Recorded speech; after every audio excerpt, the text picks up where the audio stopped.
जय हिंद साथियों, स्वागत है आपका हमारे YouTube channel Hindi with Shashi में। तो जो हमने इस नेट के लिए कार्यक्रम शुरू किया था, उस क्रम में सबसे पहले हमने कहानी पढ़ा जो कि यूनिट 7 है, और उसका हमने पूरा प्लेलिस्ट बना दिया है। आप जा करके एक एक करके उसको देखेंगे और अपने नोट्स में उसको सम्मिलित कर लेंगे।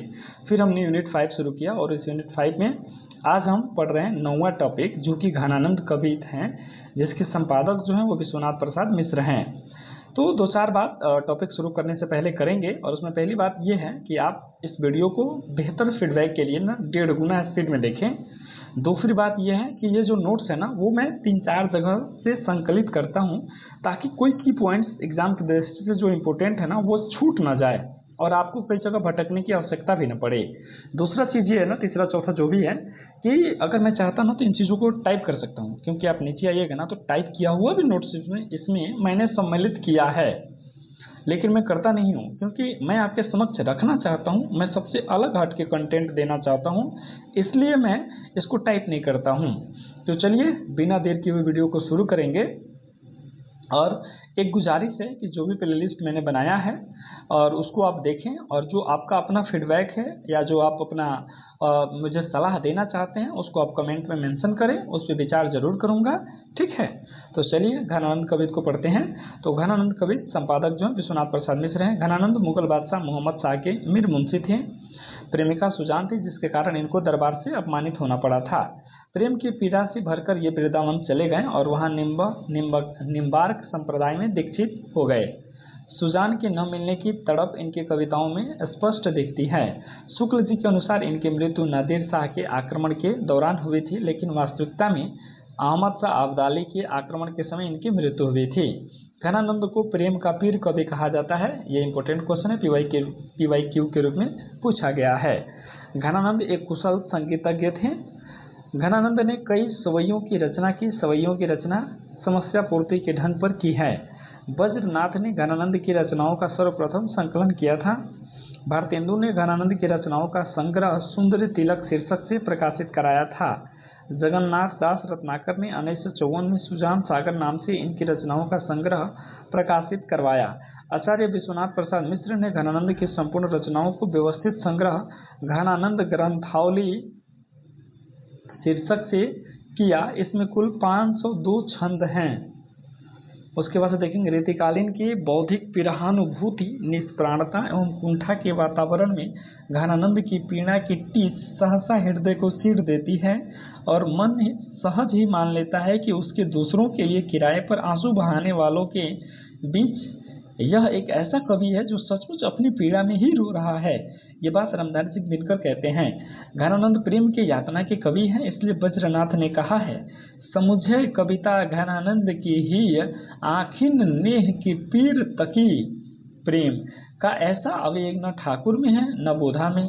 आवेग की यह प्रखरता संसारिक नियमों को बांध तोड़ फोड़ देती है। कहीं इसमें बेचैनी, तड़प और विहलता की प्रलयकारिणी झंझा है, तो कहीं विषाद की गहनतम मौन यानी यातना की चरम परिणति। और ये बात कौन कहते हैं? बच्चन सिंह कहते हैं।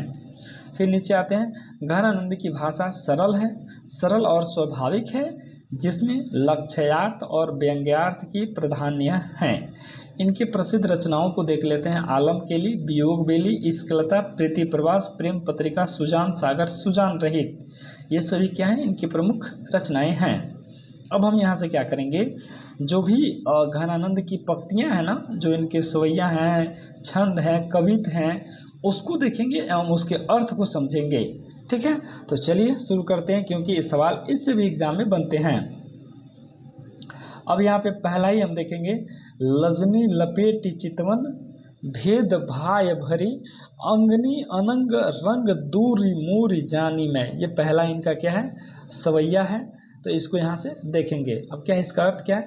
घनानंद कहते हैं कि जिस छबीली नायिका सुजान की चितवन लज्जा से लिपटी हुई और प्रेम के रहस्यों से भरी हुई उसकी तिरछी आंखें की थिरकन अत्यंत सुंदर लगती है। उसका गोरा मुख और ललाट सौंदर्य का घर है, और जब वह मीठी व कोमल मुस्कान बिखेरती है तो ऐसा लगता है मानो साक्षात रस निचोड़ रहा है। जब वह प्रिय से लाड़ प्यार में, प्रेम में पगी बातें करती हैं तो उसके दांतों की चमक ऐसी फैलती है मानो श्वेत मोतियों की माला सुशोभित हो रही हो। वह आनंद का खजाना रूपी सुंदरी जब अंगों को मोड़कर चलती है तो ऐसा लगता है कि मानो कामदेव के रंग उसके अंगों में छिप छिप कर प्रकट हो रहे हैं। दूसरा क्या है, मूक छवि का अनुपम सौंदर्य, झलके अति सुंदर आनंद गौर छके दृग राजत काननी छवे। और अंतिम पंक्तियां क्या है, रूप अवेधर चवे। एक चीज और है, जैसे कि अगर आपको लगेगा ना कि ये पूरी पंक्तियां हैं क्या, वो बताएं, तो पूरी पंक्तियां पीडीएफ के लास्ट में ऑलरेडी दिया हुआ है। क्योंकि जब मैं इसका हिंदी टाइप करने जा रहा था तो दिक्कतें आ रही थी, इसलिए मैं सोचा कि कम से कम मैं कैसे इसको निकालूं। फिर मैं क्या किया, दोहे को या जो सवैया है उसको मैंने शॉर्ट कर दिया और अर्थ को पूरा ले लिया, और सोचा कि यदि आपको ज़रूरत चाहिए तो आप नीचे जा करके आप उसके मेन रूप को देख सकते हैं। तो यहाँ से आप देखेंगे, अब इसका अर्थ देखेंगे। अर्थ क्या है, अर्थ है कि सुजान का गोरा मुख अत्यंत सुंदर चमक रहा है और प्रेम रस से छके तृप्त हुए उसके बड़े बड़े नेत्र कानों को छूते हुए प्रतीत होते हैं। उसके हंसकर बोलने से मानो सुंदर फूलों की वर्षा होती है जो देखने वालों के हृदय पर छा जाती है। उसके सुंदर गालों पर घुंघरालू बालों की लटें किरणा कर रही हैं और सुंडौल कंठ में मोतियों की दोहरी माला शोभायमान है। उसके अंग अंग से सौंदर्य की ऐसी तरंगे उठ रही हैं कि देखने वालों को लगता है कि मानो उसका रूप अभी भी धरती पर चुप पड़ेगा या टपक पड़ेगा। तीसरा छंद देखेंगे, बिरही की पुकार और संजोग की कामना है इसमें। छवि को सदन मोद मंडित बदन चंद कृपा निधि आनंद को घन बरसाय है। अब इसका अर्थ देखेंगे। इसका अर्थ है, सुंदर और आनंद से युक्त मुख चंद्र वाले प्रिय, मेरे ये प्यासे नेत्र तुम्हारे दर्शन कब पा सकेंगे। कभी तुम कब चटकीले वस्त्र धारण करके मटकीले चंचल चाल से चलते हुए होठों पर मुरली धरे लटकाए हुए आओगे। तुम कब अपनी आंखें झुकाकर थोड़ा सा मुस्कुराते हुए प्रेम भरी बातें करते हुए मुझसे लाड लड़ाओगे। हे प्राण प्यारे कृपा निधि, मेरे हृदय में विरह में जलता हुआ जानकर तुम कब आकर आनंद के बादलों की वर्षा करोगे। उसके बाद से छंद, चौथा छंद देखेंगे, वहे मुस्कयानी वहे मृदु बरतानी सूधि सब भांतिन सो विशुद्ध करती है। ये चौथा छंद है। अब इसके अर्थ को देखेंगे। इसका अर्थ नीचे है। अर्थ यहाँ से देखेंगे, प्रिय की वही पुरानी मुस्कान, वही कोमल बातें, वही लाड़ प्यार से दान मांगने की लीला बार बार मेरे हृदय में आकर अटक जाती है। उसकी वह चलने की गति, सुंदर बांसुरी बजाना और सब कुछ सहने की वह अदा मेरे हृदय से टलती नहीं है। उसकी वह चतुराई से देखना चाहने की सुंदरता, वह छैलापन बांकापन एक क्षण के लिए भी भुलाया नहीं जाता। आनंद के भंडार प्राणों से प्यारे सुजान की वह स्मृति अब मुझे सब प्रकार से बेहोश कर देती हैं। उसके बाद अगला देखेंगे। अगला है, निष्ठुर प्रिय से विरह की पीड़ा जासु प्रीति ताही निठुराई सु निपटने, अपने ही ऐसी दोष काहे धौं लगाइए। पांचवा छंद है। अब इसका अर्थ देखेंगे, जिससे मैंने अत्यंत प्रेम किया वह पूरी तरह से निष्ठुरता बेरुखी पर उतर आया है। अब मैं इसे अपने हृदय की इस जलन को किसे जाकर बताऊं। वह अत्यंत निर्दयी है विधाता, इस जीव को कैसे जीवित रखूं, क्योंकि मेरी वेदना की अब यह बढ़त छिपाई नहीं छिपती। इस दुख का बखान करने के लिए मेरे पास जीव बारी तो है, परंतु मुझे कहीं उसका उस प्रिय का मुख देखने को नहीं मिलता। रात दिन मुझे चैन का एक अंश भी नसीब नहीं होता। पर इस भाग्य के लिखे पर मैं अपने अलावा किसे दोष दूं।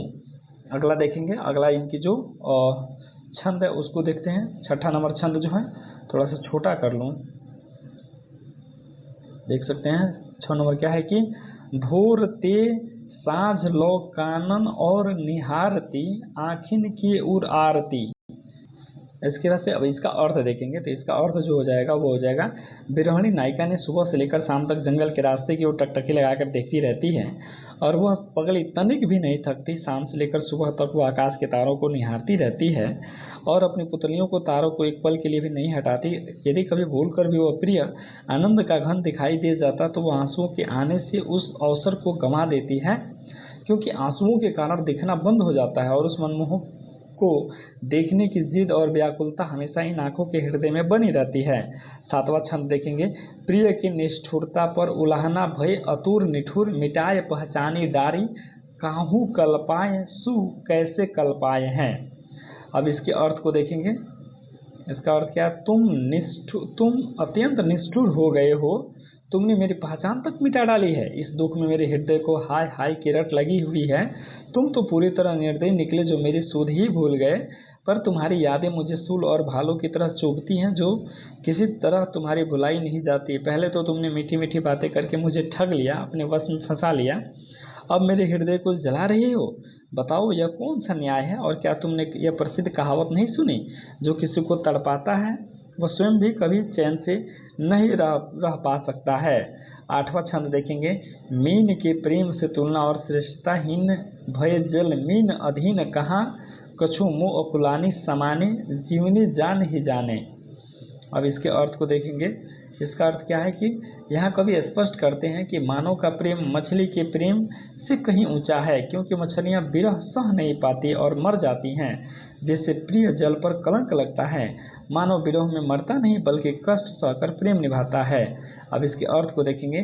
पानी से अलग होकर मछली तड़प कर प्राण त्याग देती है, पर उसकी यह व्याकुलता भला मेरी व्याकुलता के सामने क्या है?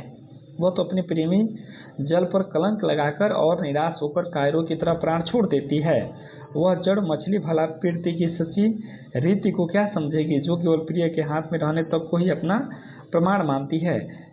इस विरही के मन में जो वास्तविक दशा है उसे तो केवल आनंद देने वाले जीवन रूपी प्रिय सुजान ही जान सकते हैं। 9वां नंबर छंद देखेंगे। प्रिय को अनीति न करने की उलाहना जो है।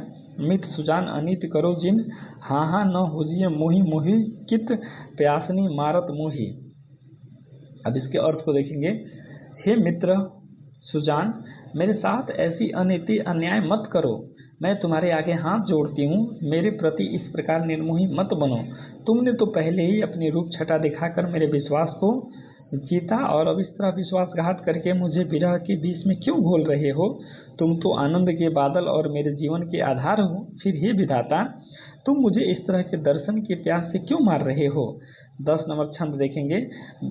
10 नंबर छंद क्या है कि व्यवस्था और पश्चाताप जो भी है। पहले घन आनंद सची सुजान कहीं बतिया अति प्यार पगी, अमोही के मुँह मीठा मठगी। अब इसका अर्थ देखेंगे। पहले से तो सुजान ने मेरी आनंद रूपी जल से सींचकर अत्यंत प्यार भरी बातें कहीं और अपने वश में कर लिया। अब विरह की साग में सुलगाती हुई मेरी बुद्धि दौड़ दौड़कर थक गई है, पर उसे कहीं कोई ठिकाना या सहारा नहीं मिलता। मैं उस निर्मोही के मीठे मीठे मोह रूपी ठगी में पूरी तरह फंस चुकी हूँ, और अब सिवाय पश्चाताप के कुछ शेष नहीं है। 11 नंबर देखेंगे। 11 नंबर छंद जो है वो यहाँ से देखेंगे। कह रहा है कि प्रेम बढ़ाकर छोड़ देने पर प्रश्न क्यों। ठीक है, यहाँ इतना ही तक ही है। इसका अब मेन अर्थ देखेंगे। क्यों हंसी हेरी हयो हीरा, अरु क्यों हित के चीत चाह बढ़ाई, इते पे न जानिए कौन पढ़ाई। ठीक है, अब इसका अर्थ देखेंगे। तुमने तो पहले हंसकर और मेरी ओर देखकर मेरे हृदय को क्यों चुराया था? क्यों मेरे मन में अपने प्रति इतना प्रेम और चाहत बढ़ाई थी, अब जब मुझे तुम्हारी सबसे ज़्यादा आवश्यकता है? अब इसका अर्थ देखेंगे। जो अर्थ चल रहा था वो देखेंगे। जब तुम मुझे तुम्हारी सबसे ज़्यादा आवश्यकता है, तब तुम इस तरह उदासीन हो गए हो। हे मित्र सुजान, तुमने यह अन्याय का पाठ भला किस गुरु से पढ़ा है कि प्रेम करके इस तरह बीच मझधार में छोड़ दिए जाए। अब 12 नंबर देखेंगे। विरहिणी का संदेश और पुकार। प्रीतम सुजान मेरे हित के निधान, कहो कैसे रहे हाय कब आनंद को घन बरसाइयों। ये 12 नंबर छंद है। अब इसके अर्थ को देखेंगे। इसका अर्थ यहाँ से अब शुरू होता है। हे प्रिय सुजान, तुम मेरे प्रेम के खजाने हो। यदि तुम मुझे इस तरह रूठकर मुझसे दूर रहोगे तो मेरे प्राण कैसे बचेंगे? तुम तो बड़े उदार हो। मैं एक दिनहीन याचक बनकर तुम्हारे द्वार पर आया हूँ। मेरी इस पुकार को सुनो। मुझे और कब तक तरसाओगे? यह चातक रूपी प्रेमी तुम्हारे अनोखे मुँह में बावला हो चुका है। इसे अपने मुखमंडल के दर्शन दो। मेरे इस विरह का नाश करो। अपने हृदय में दया बसाकर आओ। हाय, तुम कब आकर फिर से आनंद के बादलों की वर्षा करोगे? इसका अर्थ देखेंगे। संजोग और वियोग की तुलना, ठीक है, यहाँ पे हुआ है। तब तो छवि पिबत जीवत है, अब सोचन लोचन जात जरे, अब आने के बीच पहाड़ पड़े। अब इसका अर्थ देखेंगे। संजोग के दिनों में आंखें प्रिय की रूप छवि का पान करके जीवित बची रहती थी, परंतु अब ये वियोग में सोच सोचकर ये आंखें जल रही हैं। पहले जो प्राण प्रेम के पोषण और संतोष से पलते थे, वे अब महादुख और दोषों से भरे हुए बिलख रहे हैं। आनंद के मित्र सुजान के बिना सुख के जितने भी साधन और समाज थे वे सब दूर हो गए हैं। संजोग के समय जो मोतियों के हार गले में रहने के कारण बीच में पहाड़ की तरह दूरी लगते थे, वे अब वियोग में सचमुच हमारे बीच दुखों के बड़े बड़े पहाड़ आकर खड़े हो गए हैं। अब 14 नंबर छंद देखेंगे। कह रहा है कि विश्वासघात पर क्षोभ, पहले अपनाए सुजान स्नेह सो, क्यों फेरी तेह के तैरिए जूं, विश्वास में ये 20 घोरिए जूं। अब इसका अर्थ देखेंगे। हे सुजान, जब पहले तुमने मुझे इतना स्नेह के साथ अपनाया था, तो अब इस तरह क्रोध या बेरुखी करके उस संबंध को क्यों तोड़ रहे हो। प्रेम का मीठा रस पिलाकर, जीवन देकर और मन में इतनी आशाएं बढ़ाकर अंत इस तरह विश्वास में विष घोलकर भला कहाँ का न्याय है। ठीक है, यहाँ विरोधाभास अलंकार है, क्योंकि प्रिय जीवन देकर भी मार रहा है। अब 15 नंबर छंद देखेंगे। प्रिय के अनुपम रूप की रति। ठीक है, अब देखेंगे छंद। रावरे रूप की रीति अनूप, नयो नयो लागत ज्यों ज्यों निहारिये, बाउरे रेजे के हाथन हारिये। अब इसके अर्थ को समझेंगे। तो इसका अर्थ क्या है। तुम्हारे रूप की रीति अत्यंत अनुपम और अनोखी है, इसे ज्यों ज्यों देखिए यह उतना ही नया नया प्रतीत होता है। वैसे इन आँखों की भी आदत अनोखी है, जो तुम्हारे इस रूप को छोड़कर संसार में कहीं और तृप्त नहीं होती। मेरे पास एक ही जीवन प्राण था, जो मैंने सुजान के संकोच और सोच पर न्यौछावर कर दिया। अब यह व्याकुल मन रोके नहीं रुकता। घनानंद कहते हैं कि वह पगले रीझ आकर्षण के हाथों अपना सब कुछ हार बैठी है। अब छंद 16 देखेंगे, जिसमें कि प्रतीक्षा की विकलता है। अब सब देखेंगे यहाँ पे 16 में किधर गया जी 16, एक मिनट थोड़ा सा, हाँ, प्रतीक्षा की विकलता। अब इसको थोड़ा सा बड़ा कर लेते हैं। तो आस ही आकाश मधी, थोड़ा सा, हाँ सही है। आस ही आकाश मधी अवधि गुणों बढ़ाए, नीर भीजियो जीव तो गूढ़ी लो उड़चियो रहे। अर्थ इसका देख लेंगे।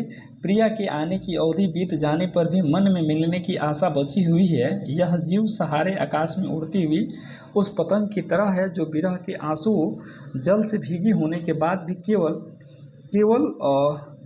के सहारे बंधी हुई हवा में टंगी हुई है और जीवित है।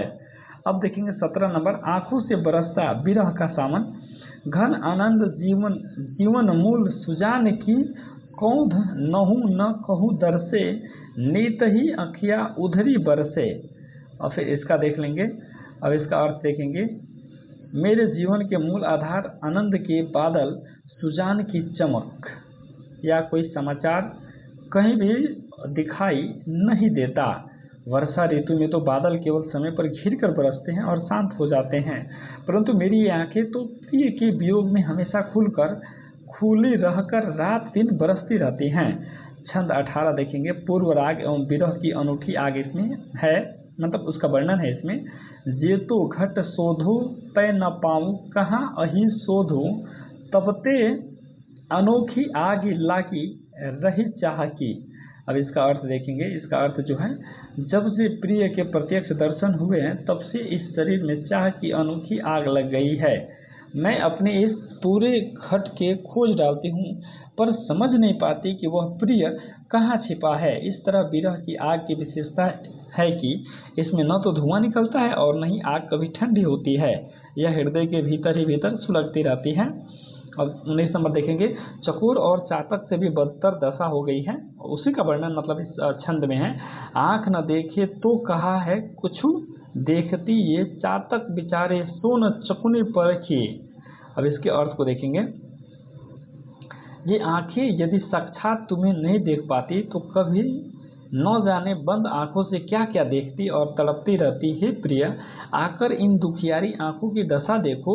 प्राणों से प्यारे सुजान के रूप उजाले के बिना इसके जीवित रहने का भला क्या मूल्य है। पानी से अलग हुई मछली और चंद्रमा के बिना चकोर की जो दीन दशा होती है, मेरी इन आंखों की मति और गति भी उससे कहीं ज्यादा अधीन और दयनीय हो गई है।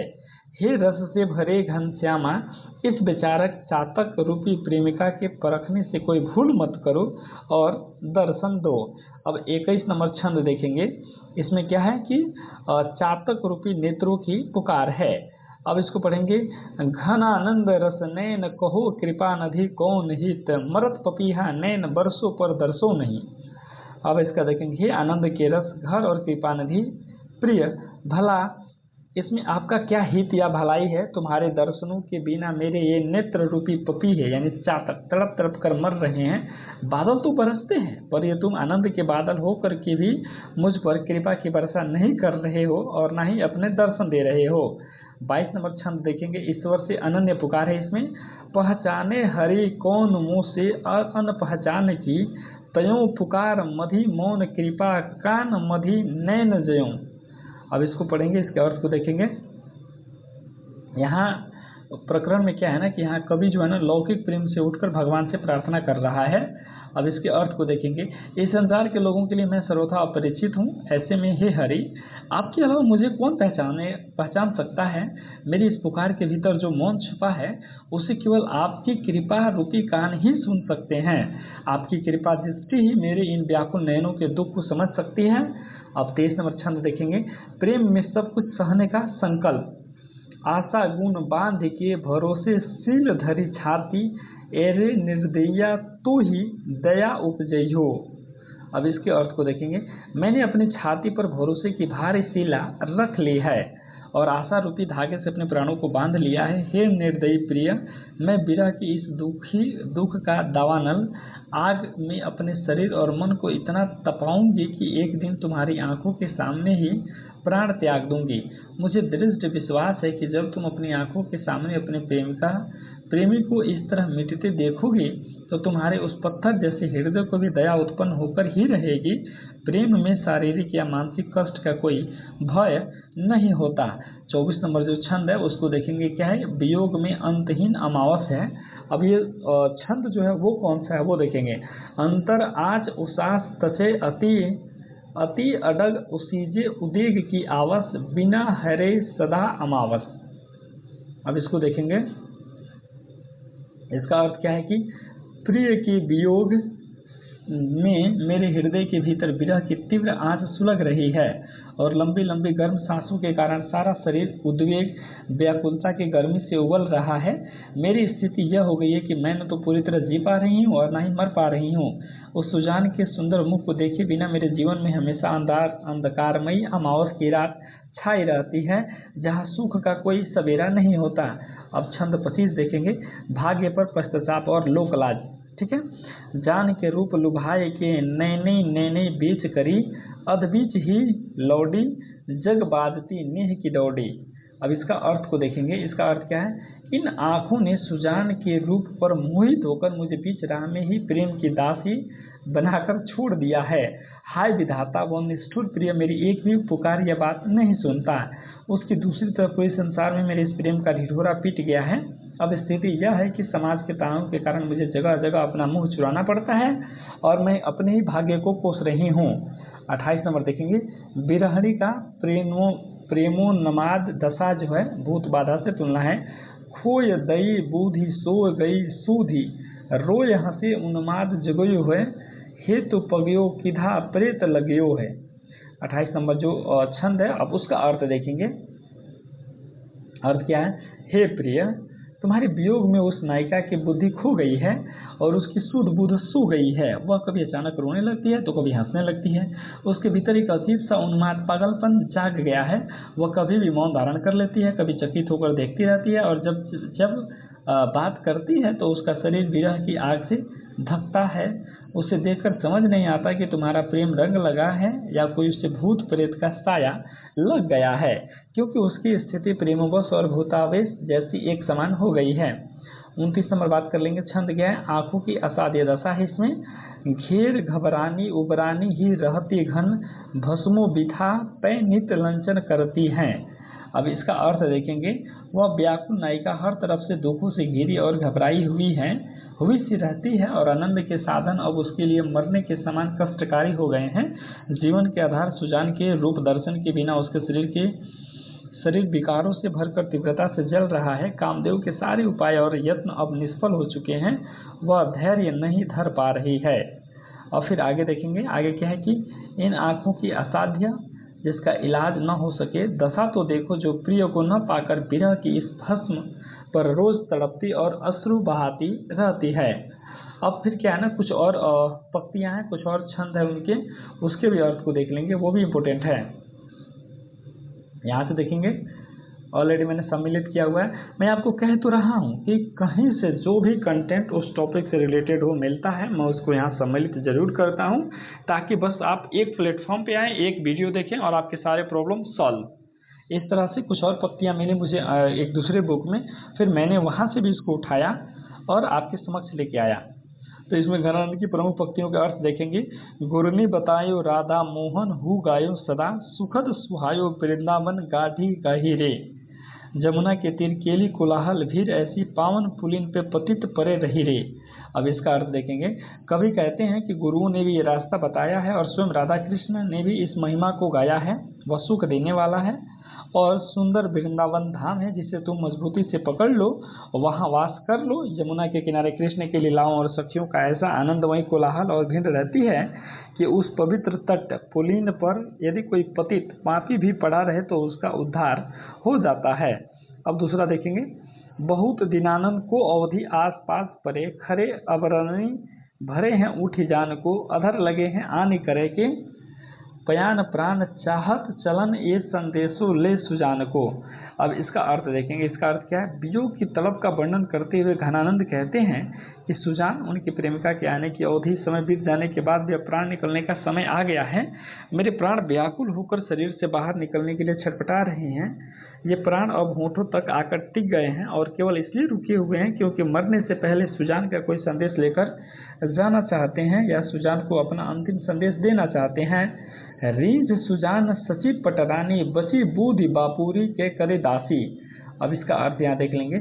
यहाँ सुजान के प्रति अनन्य प्रेम व्यक्त है। कवि कहते हैं कि मेरी रीझ, प्रसन्नता या प्रेम पर केवल सुजान का अधिकार है, वही मेरी पटरानी है। उसके सामने जो मेरी बेचारी संसारिक बुद्धि है वह तो दासी बनकर ही रह गई है। अर्थात प्रेम के सामने चतुरता या बुद्धि काम नहीं करती है। अगला देखेंगे। रूसी के राजा जान प्यारे हैं आनंद घन, हो तो कहाँ हैरे रंग, मान लीनो मेल सो। अब इसका अर्थ देखेंगे। आनंद के बादल, आनंद घन और मन की रुचि के राजा मेरे प्यारे सुजान है। किसी दरिद्र या रंग के देखने से क्या होता है, मैंने तो मन ही मन उसे अपना अटूट संबंध और मेल मान लिया है। उजरनी बसी है हमारी अखियानी, देखो सुबह सुदेश जहाँ रावरे बसत हो। अब इसके अर्थ को देखेंगे। यहाँ एक सेंटेंस आती है ना, उजरिन बसी नैनन, यानी कि जो आंखें अगर उजड़ गया है तो फिर बसा कैसे है। यानी यहाँ क्या है, विरोधाभास अलंकार है। अब यहाँ देखेंगे कि इसकी ऊपर जो पंक्तियाँ थी उसकी अर्थ है। यह वियोग की एक अद्भुत स्थिति है। कभी कहते हैं कि हे प्रिय, जहाँ आप आनंद से बसते हैं वह तो सुखी देश है, लेकिन हमारी आंखों में आपके वियोग के कारण उजाड़, सुनापन बसा हुआ है। विरोधाभास यह है कि उजाड़ होने के बाद भी आंखों में प्रिय की यादें घनी होकर बसी हुई हैं। अति सुदो स्नेह को मार्ग है, जहाँ नेकु स्यान बाक नहीं, तह सांचे चली तज अपनों को, झिझके कपटी जो निशाक नहीं। ये PYQ है, ठीक है, प्रीवियस एग्जाम में नेट में पूछा हुआ है।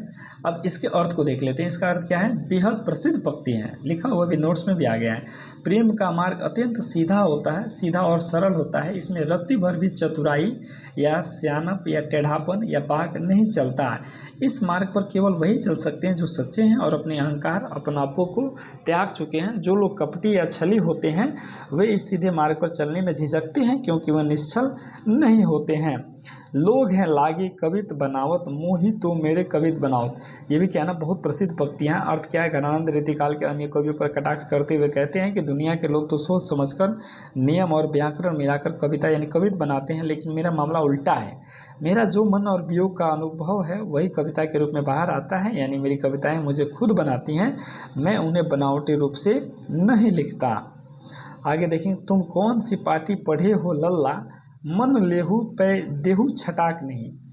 इसका अर्थ देखेंगे। यहाँ मन और छटाक शब्द में सलिस और तोल के बट्टा का सुंदर प्रयोग है। घनानंद अपनी प्रेमिका से बुलाना देते हुए कहते हैं कि हे लल्ला प्रिय, तुम कौन सी पाठशाला में पढ़े हो, तूने मेरा मन और हृदय का जो है ना ले लेते हो, लेकिन बदले में मुझे एक छटाक, जरा सा दर्शन या बहुत छोटा तोला भी नहीं देते। तुम सिर्फ लेना जानते हो, देना नहीं। ठीक है। अब इसके बाद से बोधा का तो इसमें पंक्ति का कोई मतलब नहीं है, ये कहीं और से टाइप हो गया है। फिर से, और ये यहाँ देखेंगे एक और इनका पद है, ये देखेंगे, ऐसे वीर पौन तेरे सब और गौन वारी तोसो कौन मने ढर के ही बानी दे। अर्थ इसका देखेंगे, बिरही कवि पवन की अपना दूत बनाते हुए कहते हैं कि हे वीर पवन, तुम्हारा गमन जाना तो सब तरफ है, तुम हर जगह आ जा सकते हो, तुम्हारे सिवा और कौन ऐसा दयालु हो जो मेरे मन की व्यथा को समझकर प्रिय के दिल को पिघला सके। तुम जाकर मेरे प्रिय को छुओ और वहाँ की धूल लाकर मुझे दे दो। सावन आवन हरि सखी मन भावन आवन चूप बिसेखी, पूर्ण सो जगती आगे सुनी ही पै पानी ते लागती आँखें देखी। अब इसके अर्थ को देखेंगे, सावन के महीने को आते देख सखी कहती है कि मन भावन कृष्ण प्रिय के आने की तीव्र इच्छा मन में जाग उठी है, लेकिन आनंद के बादल घन आनंद या कृष्ण के न होने से सब उल्टा लग रहा है। जिन बूंदों से ठंडक मिलनी चाहिए वे सारे अंग को जला रही हैं। आज मैंने प्रकृति का उल्टा नियम आंखों से देख लिया। अब तक सुना था कि आग हवा से सुलगती है, लेकिन यहाँ वियोग में पानी की बूंदी आंसुओं या सावन के पानी से आंखों में विरह की आग सुलग रही है। किसुक पुंज से फूली रहे सुलगी उर दो जो वियोग तिहारे, है पतझार बसंत दुहु घनानंद एक ही बार हमारे। अब इसके अर्थ को देखेंगे, प्रिय के वियोग में बसंत ऋतु भी कष्टकारी बन गई है। पलाश किसुक के लाल लाल खिले हुए फूल ऐसे लग रहे हैं जैसे छाती में विरह की आग दावानल धधक रही हो। कामदेव मनोज मतवाला होकर हम जैसी अबलाओं को जान से मार डालने पर तुला है। घनानंद कहते हैं कि इस वियोग के कारण हमारे जीवन के पतझड़ और बसंत दोनों एक ही साथ आ गए हैं। बसंत इसलिए कि हमारे चारों ओर फूल खिले हैं, और पतझड़ इसलिए कि हमारे जीवन की सारी खुशियाँ झड़ चुकी है और आँखों से पतों की तरह आंसुए गिर रहे हैं। अगला देखेंगे, पीर भरो जी अधीर धरे नाहि कैसे जल जाल के बांधे। अब इसके अर्थ को देखेंगे, इसका अर्थ देखेंगे, मेरा हृदय पीड़ा से पूरी तरह भरा हुआ है और जरा भी इसमें धैर्य नहीं बचा है। आंखों से आंसू इस तरह उमड़ रहे हैं कि वो रोके नहीं रुकते। भला पानी को किस चाल से बांधकर कैसे रखा जा सकता है। अर्थात विरह का दुख और आंसू अब संभाले नहीं संभल रहे हैं। तो इस तरह से जो प्रमुख पंक्तियाँ थी उसका अर्थ हमने यहाँ देख लिया। अब हमने क्या किया है, इस पीडीएफ में ही सब को सम्मिलित कर दिया है। अगर आपको चाहिए तो आप यहाँ से इनको देख सकते हैं। ये देखिए, मैंने सबको सम्मिलित कर दिया है, लंबा पीडीएफ है, आप इससे देख सकते हैं। जो भी आपने पढ़ा है वो यहाँ से आपके सामने आ जाएगा। अब क्या करेंगे, हम अगले वीडियो में मिलेंगे, तब तक के लिए धन्यवाद।